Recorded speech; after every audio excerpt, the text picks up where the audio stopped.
নমস্কার, নতুন বাংলা থেকে বলছি সন্ময় বন্দ্যোপাধ্যায়। ষষ্ঠ বেতন কমিশন 2019 থেকে যেটা লাগু হচ্ছে, সেখানে ডিএর ব্যাপারে কি হবে? পঞ্চম বেতন কমিশন 2008 থেকে 18 তার বকেয়া ডিএ পাওয়ার ব্যাপারে সুপ্রিম কোর্টে জাস্টিস সঞ্জয় করল, জাস্টিস প্রশান্ত মিশ্র রায় দিয়েছেন 6ই মার্চের মধ্যে 25% দিতে হবে এবং যে কমিটি আছে তারা সিদ্ধান্ত নেবেন যে শেষ পর্যন্ত রাজ্য সরকার কটা ইনস্টলমেন্টে বাকিটা দেবে এবং প্রথম ইনস্টলমেন্ট 31শে মার্চের মধ্যে দেবে। ঠিক সেই প্রেক্ষিতে দাঁড়িয়ে আমার বারবার একটা প্রশ্ন ভাবাচ্ছিল যে 2019 সাল থেকে যে ষষ্ঠ বেতন কমিশন লাগু হয়েছে, সেই ষষ্ঠ বেতন কমিশনের বকেয়া ডিএ বা ডিএ অস্বীকার করেছেন তো অভিরূপ সরকার সেই বেতন কমিশনের রিপোর্ট দিতে গিয়ে। কিছুদিন আগে মমতা বন্দ্যোপাধ্যায়ের সরকার খুব টেকনিক্যালি সেই রিপোর্টটাকে বার করে দিয়ে ইমপ্রেশন তৈরি করার সরকারি কর্মচারীর মধ্যে চেষ্টা করেছিল। দেখুন তো, ষষ্ঠ বেতন কমিশনে অভিরূপ সরকার তো বলেই দিয়েছেন, মানে বেতনের ডিএর কথা তো বলেনি। ফলত আমার মনে প্রশ্ন দেখা দিচ্ছিল যে তাহলে সরকারি কর্মচারীরা যারা এখন কাজ করছেন, চাকরি করছেন বা 2019-এর পর রিটায়ার করেছেন, তাদেরও যে পেনশন, সেই বা যারা 2019-এর আগেও রিটায়ার করেছেন তাদের যে পেনশনটা 2019-এর পর থেকে যে বেতন কমিশনে এফেক্ট পাওয়া উচিত রিলিফ হিসেবে, সেগুলোর কি হবে? আমি সরাসরি এটা নিয়ে সংগ্রামী যৌথ মঞ্চের আহ্বায়ক ভাস্কর ঘোষ, যারা এখন আইনি লড়াইয়ের মধ্যে সাংঘাতিকভাবে সংযুক্ত হয়ে গিয়েছেন এই মামলাতেও, আমি তাঁকে প্রশ্ন করেছিলাম ভাস্করবাবু কী বলেছেন। আমি আজকে এই প্রথম পর্বে সেটা শোনাবো। ষষ্ঠ বেতন কমিশনের ব্যাপারে তারা কোন দিকে যাচ্ছেন, নচিকেতা যোশী, গোপাল সুব্রমণিয়াম তাদের ইনভলভ করে, এবং দরকার হলে ইন্টারেস্ট সহ সরকারি কর্মচারীরা যাতে পান সেই অ্যাসুরেন্স ভাস্করবাবু দিলেন। বলেন যে আমরা সেই লড়াইয়ের প্রস্তুতি এখন থেকে নিতে শুরু করেছি। আমি প্রথমেই ভাস্করবাবুর বক্তব্যটা শুনিয়ে নেব।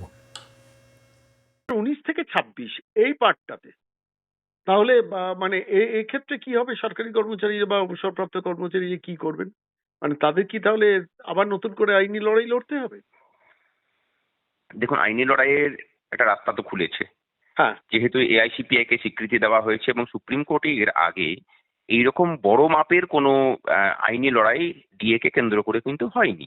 ছোটখাটো সংস্থার, মানে স্বশাসিত সংস্থার যারা সব গভর্নমেন্ট কন্ট্রোল, তাদের কর্মচারীদের ডিএ নিয়ে বিভিন্ন মামলা হয়েছে বিভিন্ন সময়, হাইকোর্টের রায় হয়েছে বিভিন্ন সময়ে, কিন্তু সুপ্রিম কোর্ট এরকম বড় স্প্যানে ডিএ নিয়ে মামলা কিন্তু হয়নি। এবং সেখানে যে রায়টা এসেছে, এই রায়ের উপর ভিত্তি করে অবশ্যই আমরা মানে ভাবনা চিন্তা অলরেডি করছি, সংগ্রামী যৌথ মঞ্চ থেকে ভাবনা চিন্তা করা হচ্ছে যে এই যে ইয়ে আছে সেটাকেও আমরা চ্যালেঞ্জের জায়গাতে নিয়ে যাব। তা আমাদের অলরেডি শুরু হয়েছে। এবার মানে সেটা দেখা যাক আর কি, একটা বড় মামলা তো, এবং সেক্ষেত্রে আমরা যদি মানে এই মামলাটা শুরু করি তাহলে এই মামলাটাতে, যেমন বর্তমান যে মামলাটা, সেই মামলাটাতে মানে ইন্টারেস্ট কোনো ক্লেম করা হয়নি। এটা একটা বড় মানে ক্লজ ছিল, যেটাতে আমরা দেখেছেন যে শেষ দিনে যে শুনানি যখন ক্লোজ হয় তখন আমরা আমাদের আইনজীবী নচিকেতা যোশীজিকে দিয়ে বলা করিয়েছিলাম যে যাতে করে দেওয়া হয়, কিন্তু সেটা বিচারপতিরা ইয়ে করেননি আর কি, যেহেতু মানে প্লিডিং এর মধ্যে ছিল না। কিন্তু আগামী যে মামলাটা হবে সেখানে কোনো ফাঁক ফোকর আমরা না রেখেই মামলাটাকে করবো, এবং দরকার হলে আমাদের যখন এই মামলাটা চলছে তখন একদিন শুনানি, মানে আমাদের যখন কনফারেন্স চলছে তখন গোপাল স্যার একদিন বললেন আর কি যে তোমরা কেন 19টাকে চ্যালেঞ্জ করোনি, 19টাকে চ্যালেঞ্জ তো অনেক আগেই করা উচিত ছিল। তখন আমরা বললাম যে এই মামলাটা যেহেতু চলছিল, এই মামলাটার মানে ইয়েটা দেখে পরে আমরা যেতে চাইছিলাম। তো বললো যে হ্যাঁ, সেটা অবশ্য খারাপ নয়। তা আমরা ভেবেই রেখেছি যে হয়তো মানে ওনার সহযোগিতাও আমরা এক্ষেত্রে নিতে পারি, মানে এরকম একটা ভাবনা চিন্তা আমাদের হয়েই আছে। হ্যাঁ, মানে আলটিমেটলি 6 পে কমিশনের ব্যাপারেও আদালতে যেতে হবে এবং সেক্ষেত্রে দাঁড়িয়ে দরকার হলে ইন্টারেস্ট সহ সেই ডিমান্ডটা আদালতের কাছে রাখতে হবে, তাই তো? রাখবেন আপনারা? একদম একদম। অর্থাৎ সিক্সথ পে কমিশনের ব্যাপারে ভাস্করবাবুরা কতদূর কী এগোচ্ছেন, কীভাবে এগোচ্ছেন এবং কী করতে হবে তার রূপরেখা তারা তৈরিতে এখন মনোযোগী হয়েছেন, সেটা তো একটা দিক। দ্বিতীয় দিক, মাঝে মাঝেই দেখবেন আপনারা তথাকথিত বড় সংবাদ মাধ্যমে ত্রিপুরা এই দিল না, ত্রিপুরা ওই করলো না বলেন। আমি খোঁজ নিচ্ছিলাম যে ত্রিপুরাতে ডিএ কত দেওয়া হয়, 38%। কেন্দ্রীয় হারে যে ডিএ আছে সেটা হচ্ছে 58%, তার থেকে 20% কম। কিন্তু পশ্চিমবঙ্গে কত, 18% দেওয়া হচ্ছিল এতদিন, যে বকেয়া রিলিফের সেটা, মানে তার পরবর্তীকালে সেইটা এখন ত্রিপুরাতে, মানে আমি বকেয়া রিলিফের কথা বলছি না, এখন এক্সিস্টিং ছিল 18%, ত্রিপুরাতে তখন দেওয়া হচ্ছে 38%। এই তথ্যটা আপনারা সবাই জানেন কিনা জানি না। আরও একটা তথ্য ভাস্করবাবুর কাছেই শুনলাম, সেটা হচ্ছে পার্শ্ববর্তী রাজ্য ঝাড়খণ্ড, সিকিম, অসম, বিহার, উড়িষ্যা, প্রত্যেক প্রত্যেকটি রাজ্যে এআইসিপি অনুযায়ী কেন্দ্রীয় হারে ডিএ দেওয়া হয়, অর্থাৎ 58%। আচ্ছা, এই রাজ্যগুলো কি করে পারে? ত্রিপুরার তো রিসোর্স নেই, মানে তাদের অর্থ রোজগারের জায়গাটাও কম। তাহলে ত্রিপুরা কেন 38% দেয়, পশ্চিমবঙ্গ কেন 18% দিচ্ছে? এই প্রশ্নটা আমাকে ভাবিয়েছে এবং উত্তর খুব পরিষ্কার। যদি সরকার প্রশাসনে থাকে তারা বাজে খরচ বন্ধ করে, তাহলে যাদের দিয়ে সরকারি কাজ করাচ্ছেন, যে স্কুলে শিক্ষককে দিয়ে পড়ানোর ব্যবস্থা করছেন, যে আন্ডারটেকিং পুরসভা, পঞ্চায়েত, কর্পোরেশন, জেলা পরিষদ, DM office, SD office, BDO office বা বিভিন্ন সরকারি অফিসগুলোতে যাদের দিয়ে কাজ করিয়ে নিচ্ছে, যদি বাজে খরচ এই নিজের হাসি মুখের বিজ্ঞাপন দিয়ে আনন্দবাজারকে তুষ্ট করা, বর্তমানকে কিনে রাখা, আজকাল প্রতিদিন নিউজ 18, বিশ্বমুন্দরে, জি24 ঘন্টা এদের কিনে টিনে রাখা, এই কাজটা যদি বন্ধ হয় তাহলে তো দেওয়া যায়। ত্রিপুরা তো 38% দিচ্ছে, 58% দিচ্ছে না, কিন্তু 38% দিচ্ছে। বাকি রাজ্যগুলো তো এই সিকিম, বিহার, ঝাড়খণ্ড, উড়িষ্যা, প্রত্যেকটা রাজ্য, অসম, তারা তো কেন্দ্রীয় হারে ডিএটা দিচ্ছে, তারা পশ্চিমবঙ্গ পাচ্ছে না কেন? আমি এই পর্বটা নিয়ে আমি সরাসরি, এবং শুধু তাই নয়, প্যারা টিচাররা এই রাজ্যে যখন প্রাইমারি ক্ষেত্রে 10,000 দেওয়া হচ্ছিল, তখন প্যারা টিচারদের ত্রিপুরা 27,000 টাকা দিচ্ছে। প্যারা টিচার যখন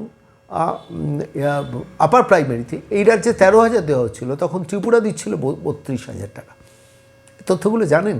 এগুলো নিয়ে এবিপি আনন্দ এপিসোড করবে না, ঘণ্টাখানেক, ঘণ্টা দিনেক করবে না। আনন্দবাজার প্রথম পৃষ্ঠায় কোনো স্টোরি এটা সব নিয়ে করবে না, ভেতর পৃষ্ঠা করলে এইটুকুনি ছোট্ট করে করবে। আর ত্রিপুরায় কিছু না হলে এবিপি আনন্দ লিখবে, কিন্তু ত্রিপুরায় যখন 38% দেয় তখন ঘণ্টাখানেকে সেটা উল্লেখ থাকে না। আমার মনে হলো আজকে ভাস্করবাবুর বক্তব্যটা তুলে দরকার। নমস্কার ভাস্করবাবু, সন্ময় বলছি। হ্যাঁ দাদা, নমস্কার। হ্যাঁ, বলছি কথায় কথায় আজকাল ত্রিপুরা রেফারেন্স টানা হচ্ছে বিভিন্ন ক্ষেত্রে, আমি দেখছিলাম।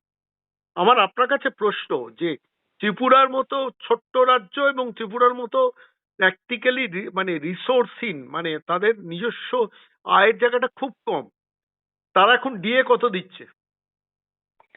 সেটা 38%। 38%, যেখানে পশ্চিমবঙ্গ দিচ্ছিল 18%, তাই তো? 18%, হ্যাঁ।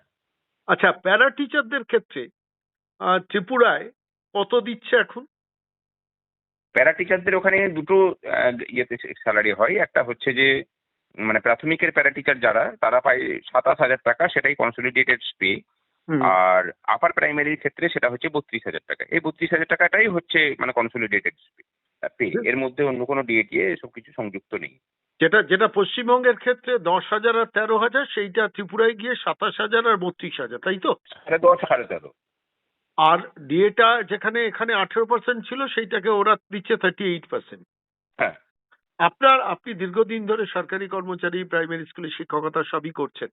আপনার কি মনে হয়, মানে কোনো একটা জায়গা, মানে কি কারণে এটা হতে পারে? মানে ত্রিপুরা তো আয় নেই, রোজগার নেই, তা সত্ত্বেও ত্রিপুরা পাচ্ছে, পশ্চিমবঙ্গ পাচ্ছে না কেন? দেখুন, আজকে এসে পড়ে মানে কর্মচারীদের বেতনের ক্ষেত্রে কেন দিতে পারছে না, আমার মনে হয় স্বাধীনতার এত বছর পরে সেই প্রশ্নটাই অপ্রাসঙ্গিক হওয়া প্রয়োজন ছিল। যদি না এখানে মমতা ব্যানার্জির মতো মানে তথাকথিত তৃণমূলীদের ভাষায় একজন মানে অসাধারণ স্বাধীনোত্তর ভারতবর্ষের এরকম অসাধারণ মুখ্যমন্ত্রী আমরা না পেতাম কপাল করে। মানে আজকে এসে পরে পশ্চিমবঙ্গের অর্থনৈতিক অবস্থাটাকে এমন জায়গায় দাঁড় করিয়েছেন, মানে অর্থনীতির অবস্থা যা দাঁড়িয়েছে তার থেকে বেশি করে হচ্ছে এই প্রশাসনে যারা আছেন তাদের মানসিকতার এমন জায়গায় দাঁড় করিয়েছেন যে এই যে স্থায়ী কর্মচারীদের বেতন দেওয়া, এটা কিন্তু একদম পরিকল্পিত ব্যয়ের মধ্যে পড়ে। সেই পরিকল্পিত ব্যয়টাও ঠিকমতো করবে কিনা সেটা নিয়ে প্রশাসনের অন্দরে ভাবনা চিন্তা হচ্ছে, এবং সেটা না করার জন্য সঠিকভাবে তার জন্য হাজারো যুক্তি খাড়া করা হচ্ছে। মানে অবাক করা ব্যাপার হচ্ছে এটাই, এই জায়গাতেই হচ্ছে আমাদের আশ্চর্য লাগছে। একটা কথা বলুন তো, আমি জিজ্ঞেস করছি, পাশাপাশি বিহার, ঝাড়খণ্ড, পাশের রাজ্যগুলো, সেই রাজ্যে ডিএ কিরকম একটু আইডিয়া দেবেন? পাশাপাশি যে 4টে রাজ্য আছে আর কি, একটা হচ্ছে আমি আসাম ধরলাম, সিকিম, 5টা রাজ্য ইনফ্যাক্ট, বিহার, ঝাড়খণ্ড এবং উড়িষ্যা, যা পশ্চিমবঙ্গের সীমান্ত লাগোয়া, যার সাথে সীমানা আছে, তাদের প্রত্যেকেরই ডিএ হচ্ছে বর্তমানে কেন্দ্রের যা ওদেরও তাই। আচ্ছা, মানে আসাম, কোনো তফাৎ নেই। আসাম, সিকিম, বিহার, ঝাড়খণ্ড, উড়িষ্যা, প্রত্যেকে 58%। প্রত্যেকে 58%। আর পশ্চিমবঙ্গের ক্ষেত্রে 18%, যেটা এখন 4% বাড়াবে বলছে। আচ্ছা, আরেক সেটা তো এপ্রিল থেকে হবে।